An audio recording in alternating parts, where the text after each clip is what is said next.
अब थोड़ा सा एनालॉजी समझा देता हूँ। जिसने लीनियर मोमेंटम पढ़ा है उसके समझ में बात बहुत आसानी से आ जाएगी कि लीनियर मोमेंटम p याद है ना, p linear momentum p is mass into velocity, mass into velocity. Here angular momentum is L, capital L, वहां m था, मास की जगह आ गया I, यानी कि मास की जगह आ गया मोमेंट ऑफ इनर्शिया, और v वेलोसिटी की जगह आ गया ओमेगा, एंगुलर वेलोसिटी।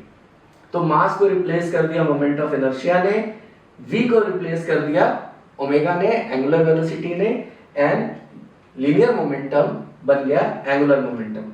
तो एंगुलर मोमेंटम कंजर्व होगा, है ना।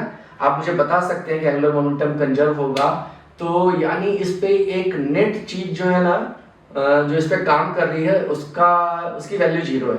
अब मुझे बताओ कि वो कौन सी चीज है जो 0 है अगर एंगुलर मोमेंटम कंजर्व है। ओके, तो मुझे बताओ। चलो, तो I1 omega 1 is equal to I2 omega 2। अब बहुत सिंपल है भाई साहब कि अगर आप रेडियस कम करेंगे तो इफेक्टिव I कम होगा, और अगर I कम होगा और इस रिलेशन को बैलेंस करना है I into omega is equal to constant, तो अगर I कम होगा तो ओमेगा बढ़ेगा। क्लियर? तो मेरे ख्याल से अब आपको थोड़ा थोड़ा समझ में आ गया होगा कि मैं क्या समझाना चाह रहा हूँ। रेडियस चेंज करने से इफेक्टिवली मोमेंट ऑफ इनर्शिया कम ज्यादा होगा, मोमेंट ऑफ इनर्शिया कम ज्यादा होगा तो उसको काउंटर बैलेंस करने के लिए, यानी मोमेंट ऑफ इनर्शिया नीचे जाएगा तो एंगुलर वेलोसिटी ऊपर जाएगी। मोमेंट ऑफ इनर्शिया ज्यादा बड़ा होगा तो एंगुलर वेलोसिटी कम होगी।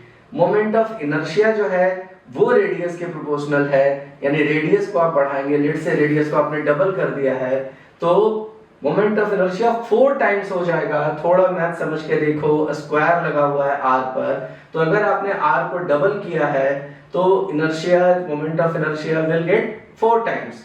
क्लियर? और उसको काउंटर बैलेंस करने के लिए ओमेगा को नीचे जाना पड़ेगा। तो यहाँ पे इस टॉपिक को खत्म करते हैं।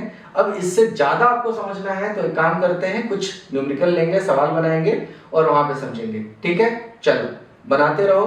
देखो, एक बात बता देना चाहता हूँ, मेरे इतना सब मेहनत करने के बाद और इतनी कहानियां सुनाने के बाद, तनुज, ओजस, गिरना, मिली का डांस करना, है ना, अभी और बहुत सारे कैरेक्टर आएंगे, ये आ रहे होंगे, आपने देख लिया होगा, जिसने देख लिया होगा अब तक।